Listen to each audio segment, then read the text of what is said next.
Silent. Ready. That second.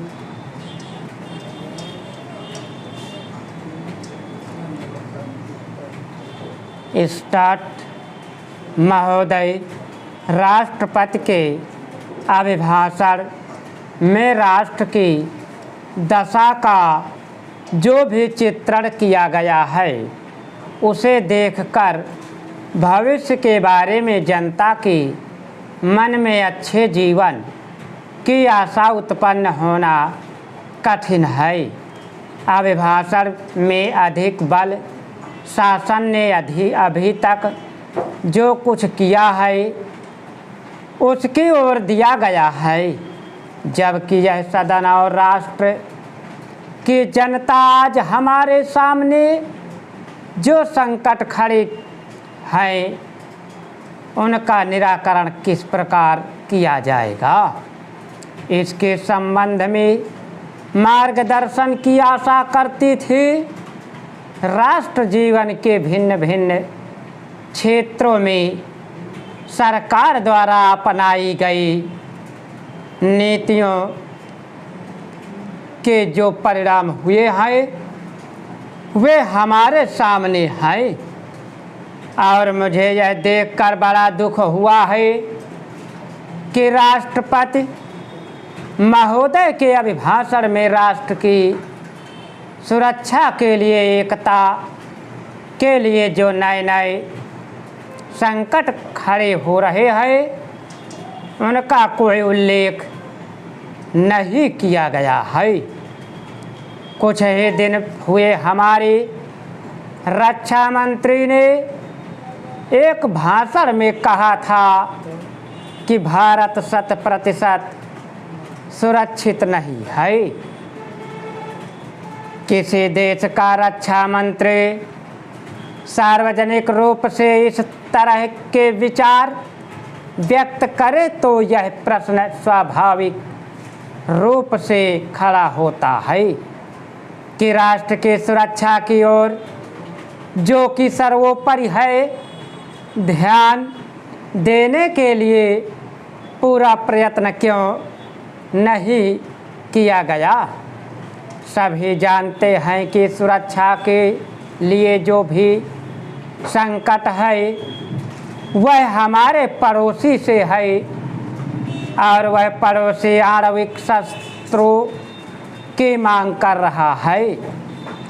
वे शस्त्र किसके विरुद्ध काम में लाए जाएंगे इसके संबंध में किसी को संदेह नहीं है, किंतु प्रश्न है क्या हमारा सैनिक बल, हमारा समाज, साज सामान किसी भी आक्रमण का सफलतापूर्वक सामना करने में समर्थ है। मैं यह स्वीकार करता हूं कि किसी बड़े युद्ध की आशंका नहीं है, किंतु पाकिस्तान के नेता अपनी जनता का ध्यान वहां की गिरती हुई आर्थिक स्थिति से दूर करने के लिए किसी भी समय कश्मीर के प्रश्न पर अंतर्राष्ट्रीय सैनिक हस्तक्षेप को निमंत्रण देने के लिए झगड़ा कर सकते हैं और कोई भी परिस्थिति उत्पन्न हो देश की जनता इस सरकार से यह आश्वासन चाहती है कि जहां तक पाकिस्तान के आक्रमण का प्रश्न है भारत 100% सुरक्षित है। इस संबंध में सरकार को जनता के मन में विश्वास उत्पन्न करने का प्रयत्न करना चाहिए। जहां तक कश्मीर का प्रश्न है सरकार किसी भी अन्य विदेशी शक्ति से वार्ता करने के लिए तैयार नहीं है। महोदय, भारत ही नहीं सारी दुनिया आज विज्ञान और प्रौद्योगिकी के द्वारा लाए गए परिवर्तनों के कारण महान परिवर्तनों की ड्योढ़ी पर खड़ी है। इन चीज़ों ने लोगों के जीवन को बदला तो नहीं है, किंतु केवल ऊपरी तौर पर आज हमारे पास ऊंची ऊंची और सुंदर सुंदर इमारतें हैं। खेतीबाड़ी के कुछ आधुनिक तरीके भी हमें मालूम है, लेकिन आज हमें एक नए प्रकार के मानव की आवश्यकता है।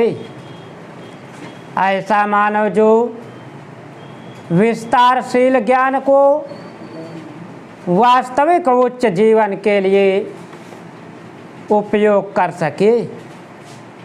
मेरे विचार से गांधी जी ने यही करने का प्रयत्न किया। एक मानव निर्माण करने का मैं नहीं कह सकती कि मनुष्य का स्वभाव जैसा है उसे देखते हुए आज की दुनिया में ऐसा करना संभव होगा या नहीं, किंतु इस दिशा में प्रयत्न करना उपयुक्त होगा। और केवल बुद्धिजीवी ही इस तरह का प्रयत्न और दूसरों का मार्गदर्शन कर सकते हैं। आज दुनिया बहुत छोटी हो गई है और हम अलग अलग खानों में बंटकर नहीं रह सकते। हमें अपने लक्ष्य प्राप्ति के लिए कहीं अधिक एक होकर रहने की आवश्यकता है। हम लोकतंत्र में विश्वास करते हैं। एक तो संसदीय प्रणाली की सरकार के अर्थ में, दूसरे उस तरीके में जिस तरीके से हम अपनी पार्टी में और अन्यत्र काम करते हैं।